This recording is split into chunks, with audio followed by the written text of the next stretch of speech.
All right, the time is upon us. The Vertical Bird's new single, Lay That Hammer Down, it's released out on all the streaming platforms. Go give it a listen, like it, subscribe, follow, all that great stuff that is going to make us feel so wonderful. We would appreciate it. Anyway, what I thought I would do is take a few minutes, talk about the song, some of the inspirations behind it, get into the DAW, look at the stems, go through the recording, mixing process, all that fun stuff, and talk about how the song came to be what you are hearing today, or hopefully hearing. Go listen. Anyway, the song. So at its core, I mean, it's a hard-driving, fun, upbeat, rockin' country tune, basically. With references to things that you'll find in bluegrass, old-time traditional music, folk music, one of which being, hammer songs, right? You hear all these hammer songs, particularly in bluegrass music, for instance. Love bluegrass music, been in bluegrass bands my whole life practically, and within that realm, you have references to this character by the name of John Henry, probably a real person, I believe. Some of the stories around him kind of get conflated, but regardless, the story goes John Henry, he was the hardest steel driving man, swinging a hammer, pounding drills into rocks to put explosives in and blow the rocks up. And,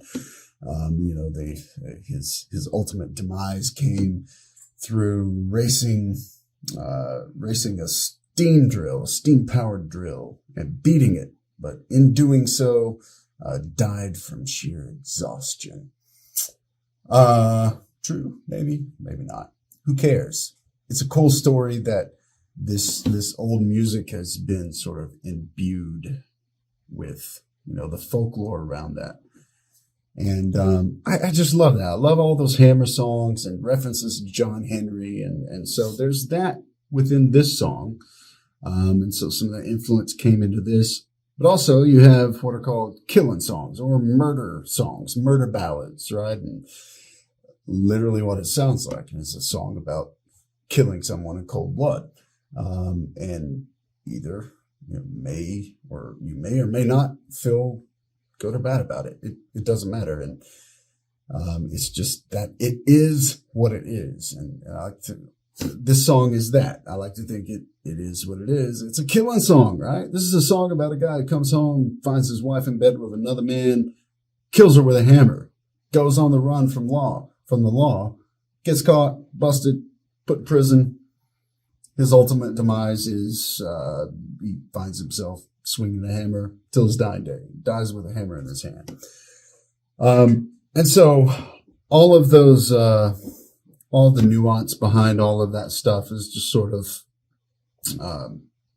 it's all within this tune, right?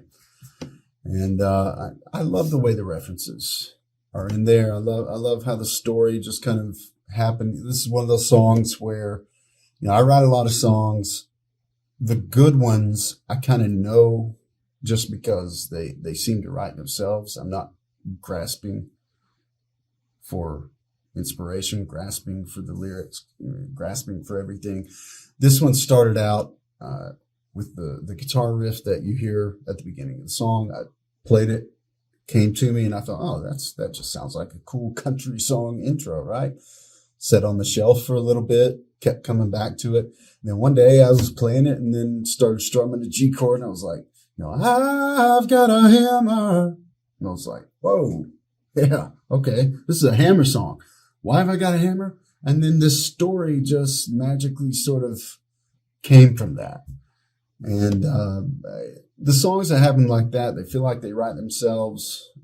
That's when you've got a good one, right? And this one was that. So sort of how it all came to be. Threw it at the guys. There was a demo. Said, hey, at first I was like, hey, just learn this song. We should play it at our next gig. And then it was quickly, whoa, I've got ideas for this and this. And then before you know it, we're, in the midst of recording this thing. So I thought what I would do is pull up one of the first demos, if I can find it. One moment. So I sent a demo, and it's just funny to listen to and, realize how it started and now how it's ended up. It's really fun going back and realizing that, we saw it through, went through the tedious process of putting it together and ultimately came up with something that we like. So here's the first demo. This is just me playing over a drum loop that I threw on, and just playing some guitar, not really knowing how's it got to be, but this is kind of the general vibe, and throwing it to the guys. Starting with a drum loop. Guitar is just a direct signal going through the guitar rig.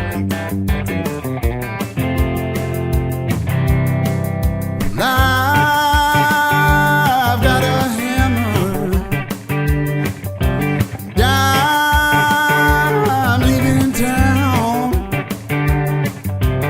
So yeah, there's that. I don't even want to listen to that anymore. That's where it all started. And we went back and forth. There are 20 different iterations, as we talked about how it should come together, what the main groove should be. And it wasn't until I got back the first rough drafts of James and Jeremy's drum and bass parts where I thought, oh, this is how it's going to feel. Because honestly, at first, I thought this is much more country, less rock, much more swingy, flowy, less hard driving. But and actually, when James and Jeremy both sent me their first parts, I thought, I kind of pushed back a little. I was like, nah, I don't know. I think it needs to be more of this. And they were like, no, they reminded me what the song is, what it's about, the content, how it needs to drive. And they did just that. They laid the bed down. I was like, yeah, okay, you're right. I listened to it a few times and I said, okay, yeah, I see what you mean. You're absolutely right. So then I had to go back over and almost relearn it, figure out, okay, now wait, what am I going to play to fit this groove, and play something that's not too busy, not too crazy, but that drives just like they're doing. So let's get into some of that. We've got all the stems pulled up. Why don't we just start with drums? That's where most of this stuff usually starts. What I like to do, start with the overheads. We'll start with that. I like to just hear the overheads, hear the room, hear how the drums sound as a whole, see how balanced everything is, what needs to pop out, what doesn't, and that sort of thing. So here are the overheads just by themselves.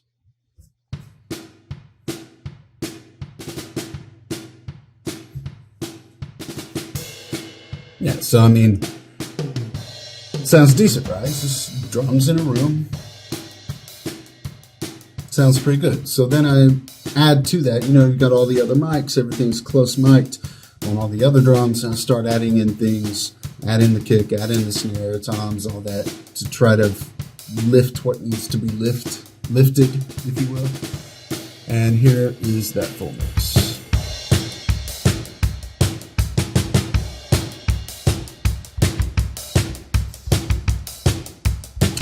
Solid beat. James, the metronome Broussard, just laid it down.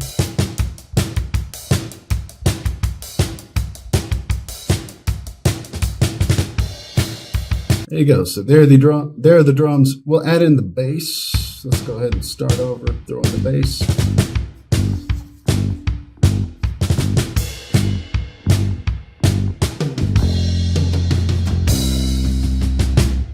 Nothing too fancy, nothing too flashy, just the perfect hard driving groove that pushes the song forward, like the narrative, the story in the song.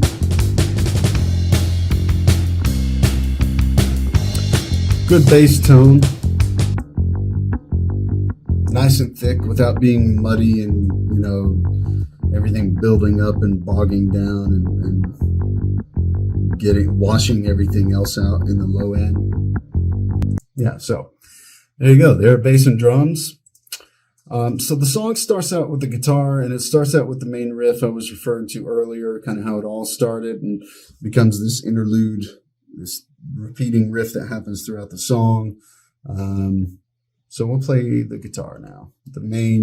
This is a Tele going through a 67 Bandmaster compression pedal.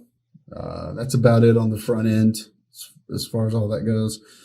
A ribbon mic and an SM57 on the cab, blended together. Also going direct and blending in some of that signal for a little bit more clarity. And here's the main Telecaster.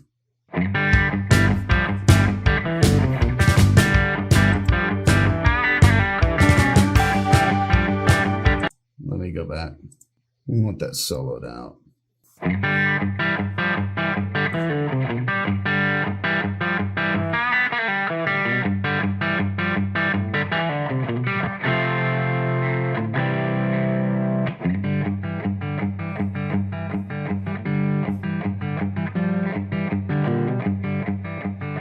Yeah, so a really, really simple part that took me some time to figure out after I got the bass and drums back, to figure out what really would match them. I messed around with all kinds of different ideas and finally ultimately landed on really just about the simplest thing that possibly could have been played for that part. That landed on it. It was like, that's what works. That's what I've got to stick with. It's not terribly complex. It's not flashy or fancy or anything like that, but it's the part that worked, right? And yeah, there's a little bit of reverb for, just basic room sounds, not too much. Everything on here, I tried to keep reverb sort of at a minimum. Just there's so much going on rhythmically that, I just wanted everything as crisp as I could get it without reverb kind of clouding everything up. So here's the bass, drums, and guitar, which is sort of the core of it all together.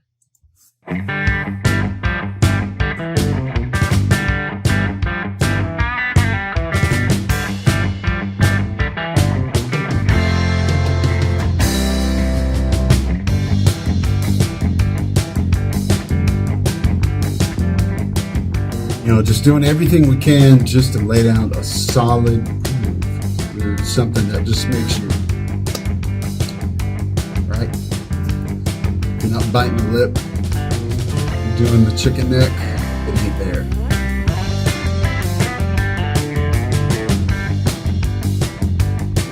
Yeah. Simple parts that work, right? And then from there, we'll go down to the organ. So we talked about and went back and forth quite a bit about the organ and how busy it needed to be versus how simple it needed to be. Tried different voicings, all that sort of stuff, and ultimately landed on this.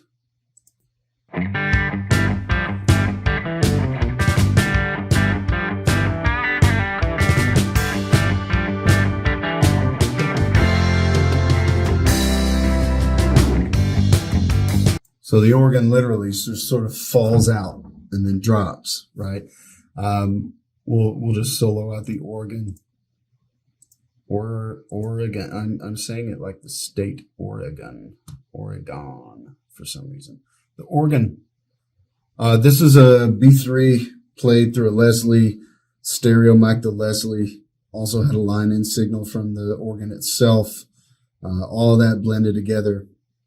I think it sounded pretty nice. Eric Jigalowitz playing the organ, played the organ in a church, got some of that room sound from the mics that we were using. I think it sounds pretty good.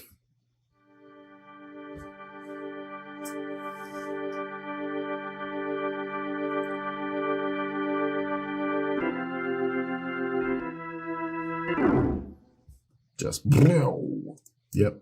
Then the verse goes, and it's just guitar, bass, drums, vocals, and, toyed around with, is this too sparse? Does it sound empty? But ultimately, after throwing in some fills with other instruments and stuff, just thought, no. It just needs to be the groove with a vocal. And that's what it ended up being. Another thing for the intro that I added in and added out sparsely throughout the song was this acoustic slide guitar, which I'll throw in. So we'll throw in the drums and bass and Oregon. Why am I saying it like that? Organ, and then throw in this acoustic slide guitar. Very simple slide part. I'm not the most amazing slide player as it is, so limited to what I can do anyway. But just needed that. It needed that sort of earthiness, for lack of a better term.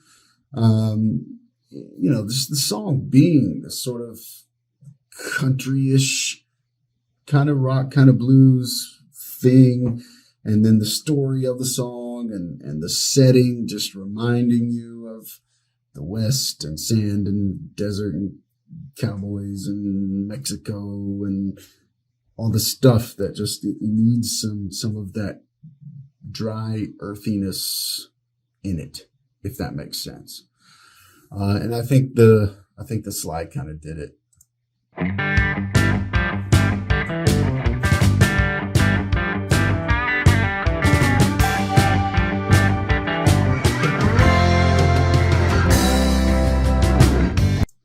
Nothing fancy whatsoever. Just some chords, basically. And I'm pretty happy with the sound here. I mean, there's not a lot of treatment to this. It's literally the one guitar going through the one mic. It was a ribbon mic that I used. And not a lot of compression, EQ, reverb, that sort of stuff. A little bit of each of those three things, but that's it. I mean, a little bit of room sound reverb, with short tail on it, short duration. A little bit of kind of high mids around sort of 1 to 2K peak for the EQ, just to get it to come through, maybe cut the low out a little bit, tiny bit of compression, and that's it, and I like the sound of it.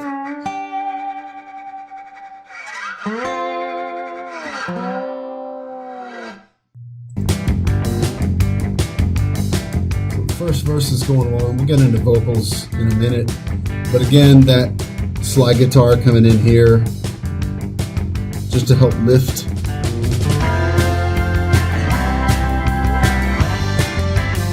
And again, just the simplest thing you can imagine here. I mean, that's it. But it just adds that little flavor, that little bit of salt, but not too salty. So then, the thing is grooving on for a while like that.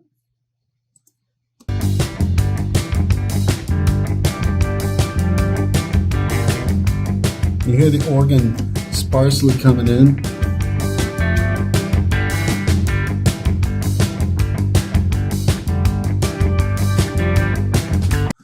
So we messed around a lot with what the organ part should be, tried a lot of different things, and ultimately landed on, look, we don't want just this chordsy pad sound underneath everything, and everything kind of gets washed out by that, really. We need that to come in sometimes for some fullness, and to lift where it needs a lift, but for these verses and places, we just want we just want it to come in just to add a little color, to fill in the gaps a little bit without being too busy, without being too distracting. And we ended up with what we collectively thought was really the best part. So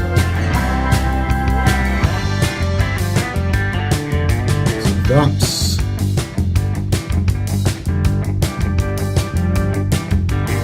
Just like that. It's kind of choppy,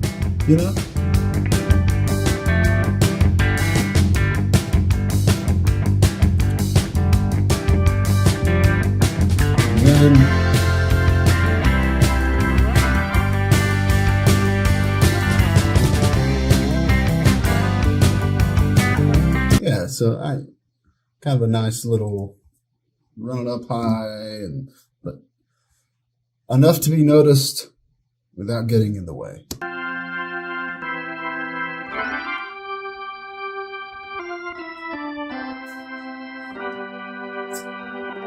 Yep.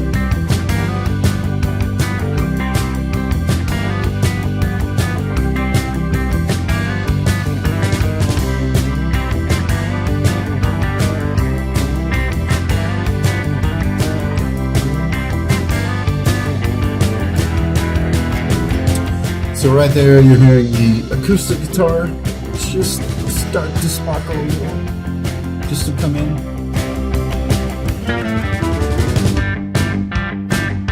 And everybody playing that lick, coming back down out of that. The acoustic guitar comes in and kind of remains throughout the rest of the song. Again, it just needed it. It needed that, I keep using the word earthiness. Woodsiness, down hominess of the acoustic guitar to help anchor it a little bit in the setting, if you will. Here's the acoustic guitar by itself. Just chords, solid rhythm.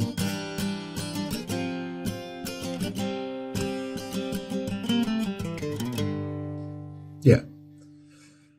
And the funny thing about this acoustic guitar is that on its own, hearing it, I don't really even like the tone of it. The tone's not great when you hear it on its own, but it's one of those things where you've got to carve it out in the right way that it sits right in the mix. You hear that phrase, doesn't sit in the mix, or some variation of that often. And that's what this is. I mean, honestly, I would want the guitar to be fuller, richer, thicker, stereo panned out with reverb and just all that, lush stuff, but it wouldn't work, right? And so it's got to be kind of treated in the right way that it just sits in the right spot. And there's a spot carved out for it, sort of in the higher mid-range area, and it just pokes through just a little bit there. And that's what this does. And you'll hear it now. You've got bass, drums, electric guitar, and acoustic guitar with the organ kind of coming in sparsely at places as we discussed. So we'll play some of that.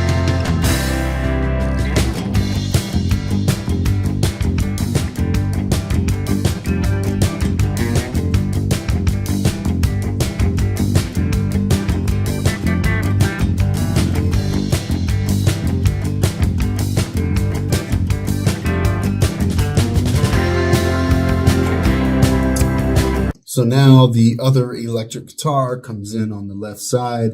And I love that I love the sound of two electric guitars playing, hard right, hard left and playing just rhythm stuff together, and how nice and open, but also kind of warm and thick and all that it sounds. So here's the other guitar coming in.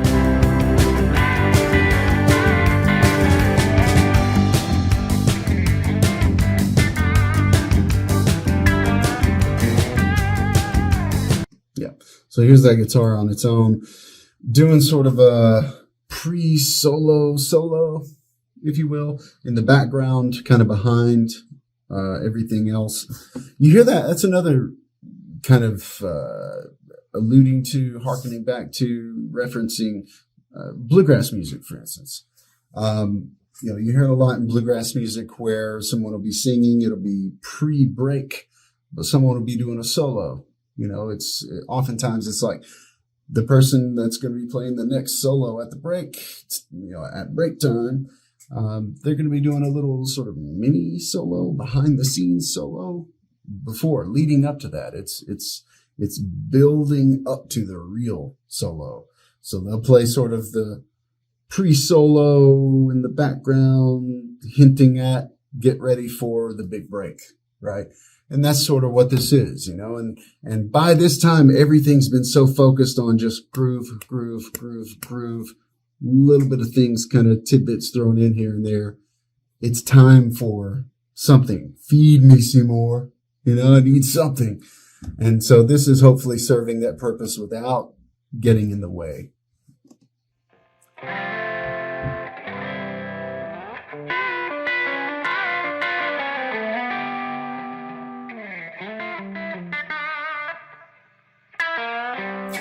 Actually kind of clipping a little bit. It's fine though.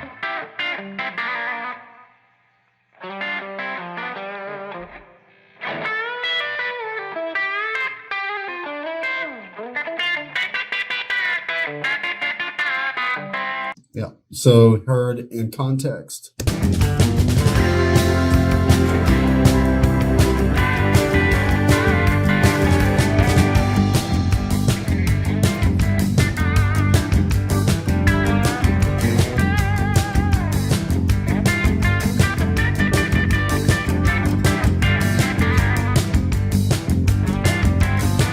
So you get the idea, and then let's go to a section where the guitars are really just kind of going together.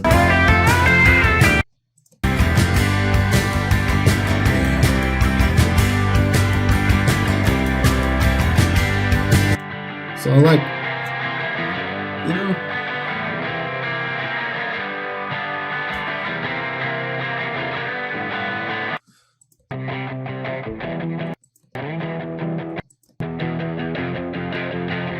so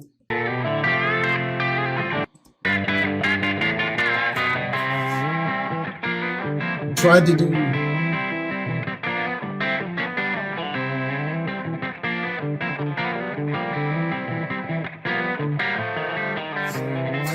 do this dance with the two guitars where they're each kind of doing their own thing rhythmically, but they're not, it's not just like, boom, this one's here in your face, then boom, this one's here in your face, and they're not stepping on each other, hopefully complimenting each other. It's sort of doing this, whatever this means. It's just, you know, not one overdoing or outplaying the other. They're just sort of doing this dance where they're not just doing the same thing, you know, on either side, until again at the end where they're both just strumming hard chords, right?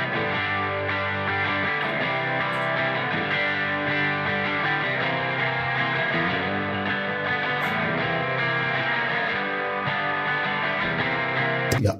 So there you go. Yeah, so we'll talk about the solo section. Couple of solos in this. There's the slide guitar solo, slide acoustic guitar solo, and then going into the electric guitar solo. We'll just play those.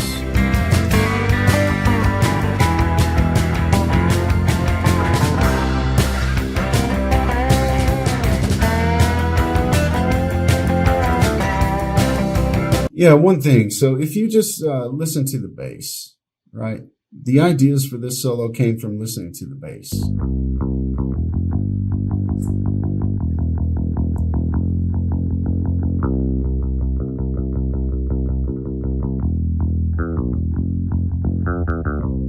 Yeah, that little ba-da-da-da lick. Yeah, I mean, that Jeremy threw that in. Perfect little thing. Just simple, but perfect. And I ended up basically just copying that and playing with it for the slide, acoustic slide solo. I mean, I think the first time.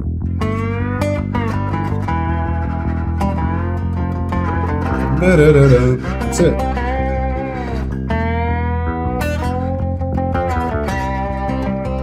Yeah, right there. The second time playing like a harmony, but the same thing.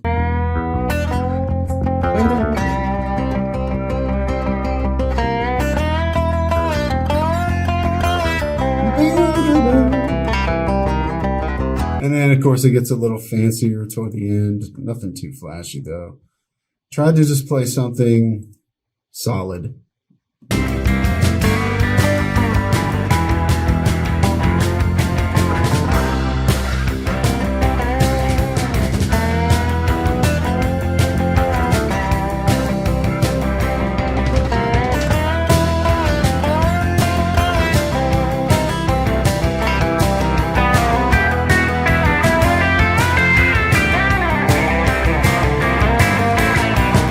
So the electric solo,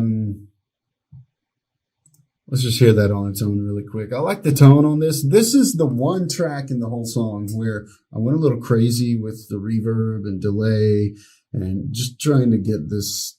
It's the moment, right? It's like everything's building and you just want this, me, the guitar player, wanting the guitar to just slam you in the face, right?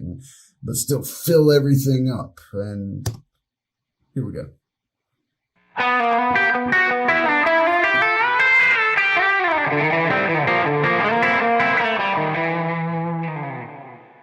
Yeah, I mean, so there's that.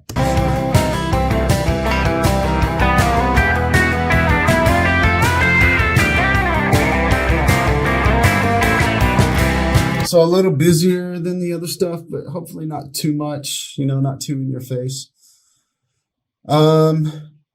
And then let's get into the vocals. I mean, that's pretty much all the instrument tracks. There's not a whole lot to the song as far as that goes. We'll get into the vocal, talk just a little bit about it.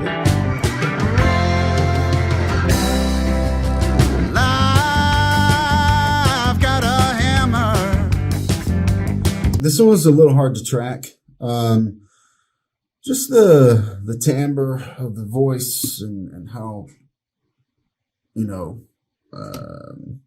from the chest it is, and picking the right mic and just getting the right gain structure and all that sort of stuff. A little tricky at first, but hopefully, to me, it sounds like it worked out. One of the other things about the vocal is, in the context of the full mix, you don't notice it. There's actually quite a bit of reverb, quite a bit of delay. If I solo out the vocal, you'll hear it.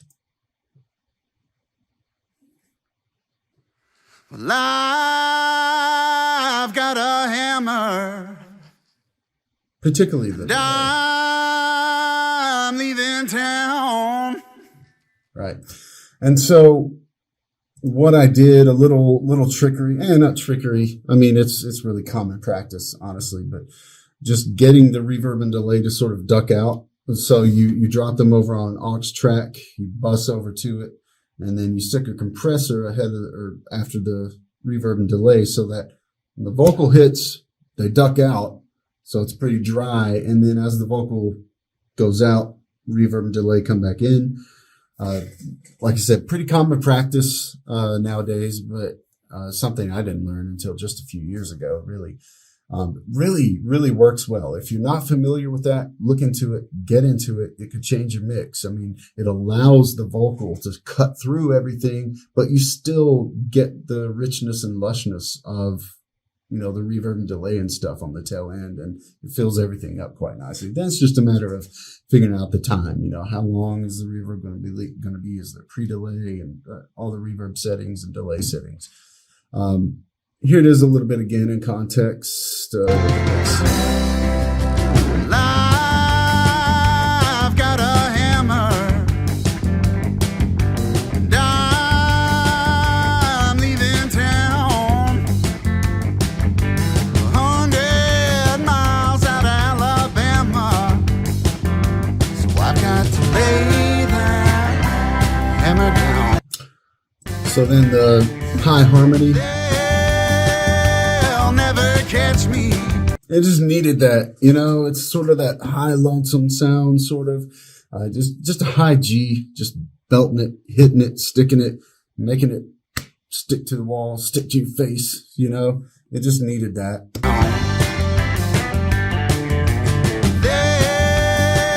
They'll never catch me. I got caught you with that clown. Yeah. And then later on in the song, I threw in another harmony part, just to, as everything's building, really the harmonies are kind of sparse in this. There's a little bit of doubling here and there. That one high harmony, a lot of times when I'm throwing a song together, I'll have 30 harmony tracks. I'll stack stuff and have everything as full as I can get it. And with this, I mean, it's literally that one high harmony track and then sort of a mid harmony track. And then James did this low harmony track. It's 3 different voices. coming in at different times. But here's that next harmony. They got their jury. We'll solo that out just to hear it. Well, they got their jury. And they got that man in a gown. Deliberation in a hurry. And boy, he laid his hammer down. Yep, there you go. And then what James was kind enough to do. Didn't have to think about having a hammer in my hands. So this low hammer.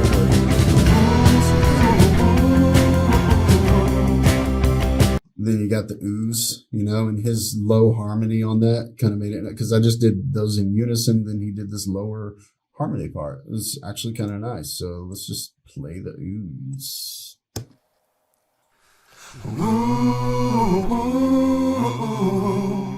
Right. I mean, thickens it up, right?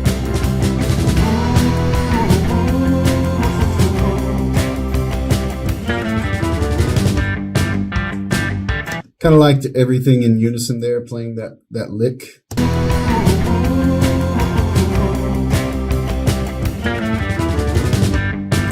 Everything just sort of falls and then drops. It feels like that, and it worked out quite nice. With a hammer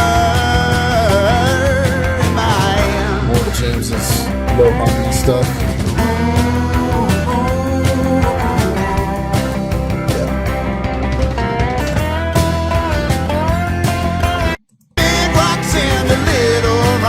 And then at the end, everything's in. Hammer beating like a clock in a steam drilling sight. John Henry would be proud of me the way I throw that steel around. I'll be swinging this thing as I hit my knees and I lay that hammer down. Listen to this.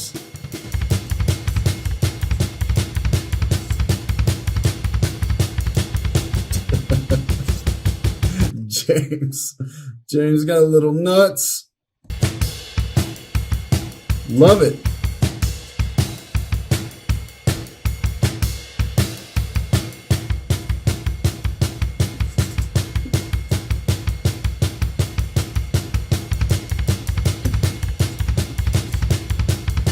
Let's play it with a bass.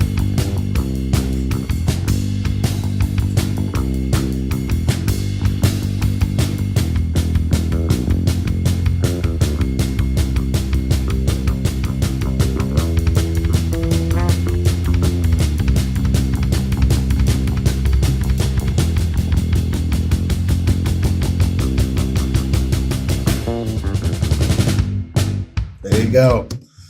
You know, a lot of times when you're recording, like, you're so worried about overplaying, playing the wrong thing. Like, you can suck the fun out of it. It's so awesome every time James plays, even recording stuff. It's just like, dude's having fun. It's awesome. It's awesome. Everything builds toward the end where everything hits the lick together.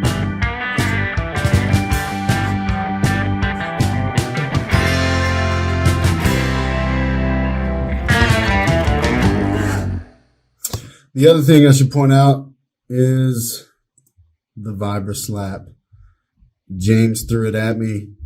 I was like, yeah, it fits. Like, I mean, it sounds like a rattlesnake or something, right? And it's the whole West cowboy cacti near Mexico in the desert vibe thing. And it just sort of fits the vibe with the vibra slap. There it is. Nothing special about a little reverb, right? It happens a few times. It just fits. It's kind of cool. Right? Happens like 3 times. There, and then once again at the end, just to wrap it up. And in case you didn't know what kind of song you were listening to.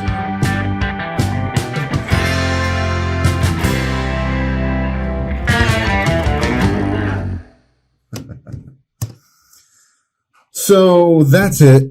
Not really a lot to the song, honestly. I mean, I've done other sessions where I've had 4 times as many tracks going on, but this is just like find the right part, play it well, play a good strong groove that drives the song forward and meets the narrative, right? And I think all the parts do that pretty well. But let us know what you think. Give it a listen. Tell your friends to give it a listen. Tell them to let us know what they think. Tell us what you would have done differently. If you're a musician out there and you're like, that thing, could have probably done it more like this. Or, look, I am no professional mixing engineer. So take my mixing expertise with a grain of salt. Tell me what you do differently. Give me advice, tips, all that stuff. All comments, welcome. But anyway, that's it. This was fun. I'll do it again sometime, hopefully. And go listen to it. Lay that hammer down. Stream it. We got videos on YouTube. Check out our other stuff as well. Peace.